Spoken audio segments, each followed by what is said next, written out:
WorldDenver talks today with Joseph Cirincione, the president of the Ploughshares Fund, a public grant-making foundation focused on nuclear weapons policy and conflict resolution. He is a member of Secretary of State John Kerry's International Security Advisory Board and the Council on Foreign Relations. He's the author of several important books on the threat of nuclear weapons, including his most recent, Nuclear Nightmares. Welcome to Denver, Joe. Well, thank you very much. Let's start with the magnitude of the problem. How many nations are in what you call the nuclear weapons club right now? We have 9 countries that currently have nuclear weapons, and they range from the United States and Russia, which have about 95% of all the nuclear weapons in the world. And they have stockpiles of around 8,000 weapons each, all the way down to North Korea, the newest member of the club.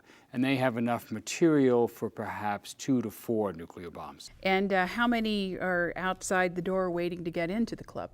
Well, this is really the good news. There used to be a lot of countries interested in programs. In the 60s, there were about 23 nations that were researching or had nuclear weapons programs. We're actually down to the last 2 hard cases, North Korea, which has actually tested a couple of bombs, and Iran, which has a program that could be turned towards nuclear weapons. They deny it, but it's really those 2 hard cases. If you can stop them, you can really talk about the end of proliferation, the end of this wave of more and more countries getting nuclear weapons that began 69 years ago with Hiroshima. So you write in your book that there are about 17,300 weapons, I think, in the global stockpile. Do you have any idea how much investment this represents? What kind of money would have gone into developing a stockpile like that? An author named Stephen Schwartz at the Brookings Institution did something a few years ago called Atomic Audit, and he tallied up how much we had spent, the United States, and he came up with a figure of almost $6 trillion it's cost us for our nuclear weapons. That is a continuing price tag. The programs we're currently planning for the United States arsenal are going to cost another $1 trillion over the next 30 years or so. If you look at everybody's weapons altogether, all the countries that have nuclear weapons are probably going to spend about $1 trillion over the next 10 years to keep and modernize those programs. So it's a lot of money. Who has the most dangerous weapons? Pakistan, without question. I know people think about North Korea, crazy leader, Iran. Almost every story you read about nuclear policy mentions Iran, but it's really Pakistan. They have 100 weapons right now. They have enough material for 100 more. They have an unstable government, a collapsing economy, strong Islamic fundamentalist influences in their military and intelligence structure. Oh, and al-Qaeda operating in the territory of Pakistan, and al-Qaeda-like organizations allied with them. The danger is not that Pakistan might lose control of the weapons currently, it's that the government might collapse, the country could destabilize, and then it'd be a race to get the bombs, and you don't want to think about what it'd be like to have al-Qaeda with nuclear weapons. No. What would you say are the biggest impediments to worldwide nuclear disarmament? The bomb is 69 years old this July. 69 years ago, we did the first test in Trinity, the Trinity test out in New Mexico, and we grew up for decades with this Cold War view that these were necessary for our security, and people still cling to those outmoded ideas that somehow nuclear weapons will protect us. There's a shift going on, and many, many national security experts now believe that nuclear weapons, whatever benefit they may have had during the Cold War, now represent a security threat, not a security benefit. So that's number one. Number two, you have Russia. Russia's been our rival for all these years, and in some ways they still are, even though they no longer represent that threat. But we still have this old view that we have to keep parity with them. So they have 8,000, we have to have 8,000. I think this is wrong. I think we should decouple our strategy from Russia, but that's still the way it is. And finally, there's money. There's money. These are defense programs, after all.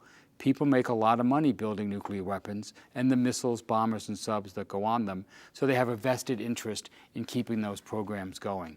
So do you think this recent development with Ukraine has pushed us back into that Cold War mentality and maybe set back the hope that some sort of disarmament deal could be made? No question about it. I mean, that the chill in U.S.-Russian relations are making it less likely that Russia will agree to any further reductions, at least for the next couple of years or so. So it's definitely set back the promising process that was begun under President Bush and President Obama to ratchet down our Cold War arsenals. Mm-hmm. What would it look like for the U.S. to become an effective leader in global disarmament? I think we have three examples of this. One is John F. Kennedy. I mean, his famous saying that we have to eliminate the weapons of war before they eliminate us. Mm.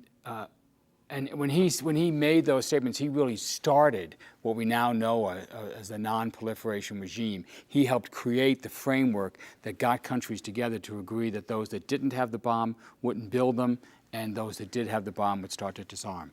The second example is Ronald Reagan. People think of him as a cold warrior, which he was in his first term. In his second term, he was the greatest arms control president we ever had. He slashed the U.S. and Russian arsenals by 50%. I mean, he really led the way. Ever since then, ever since the mid-'80s, our stockpiles have come down. There used to be 70,000 nuclear weapons in the world. We're down to 17,000, mainly because of what Ronald Reagan did. And finally, there's President Obama. In his first year in office, in April of 2009, he gave a speech at Prague that just electrified the world, talking about the vision of the peace and security of a world without nuclear weapons. And in the first 2 years of his administration, made great progress, reducing the arsenals, stopping new states from getting the weapons, and securing materials around the world so that terrorists couldn't get them. Unfortunately, he's kind of taken his eye off of the ball there. He's had other issues that he's turned to, and as a result, his agenda has stalled out. We'll see if he turns back to it in his last 2 years in office. If we were to disarm, what would be the economic impact of that? People think nuclear weapons are cheap, and it was one of the selling points in the early days that we didn't, instead of building tanks, we could build a nuclear weapon that would help defeat the other guy's tanks.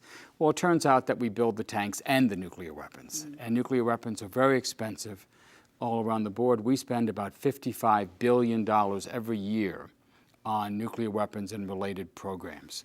That's about a tenth of what we spend on national defense overall, so it's a lot of money. So if you were able to cut that, it would take a while, but you could save, over the next 10 years, you could save $100 billion easy just by slowing down the programs. And then the savings really start to mount up as you're no longer producing these weapons. So you could save hundreds of billions of dollars every year, either for weapons that you really need to fight the wars that we have to fight, or for social programs to provide the people of this country with the needs that are still in short supply. There is a cost. Taking apart nuclear weapons costs something. So there would be some costs initially in the disarmament process, but those are short-term costs, and they're over with pretty quickly as compared to the weapons, which are around for 40, 50 years and have to be paid for, maintained, operated, modernized every year. Well, we have a pretty big defense industry here in Colorado. What about jobs? What about the loss of jobs? How would that impact the economy? Well, we've seen this happen in states around the country where that used to have nuclear bases in them, for example, and that shifted. There used to be a nuclear missile base in Arkansas. They got rid of it a long time ago. There used to be nuclear missions associated with many more of our bomber fleet, and they've been reduced down to just 100 or so nuclear-related bombers. And those missions have been replaced by other more urgent missions. So as we start to reduce the defense budget, the pressure is really going to intensify. The Joint Chiefs don't mind spending money on nuclear weapons or missile defense as long as the budget's increasing. But the budget's not increasing anymore.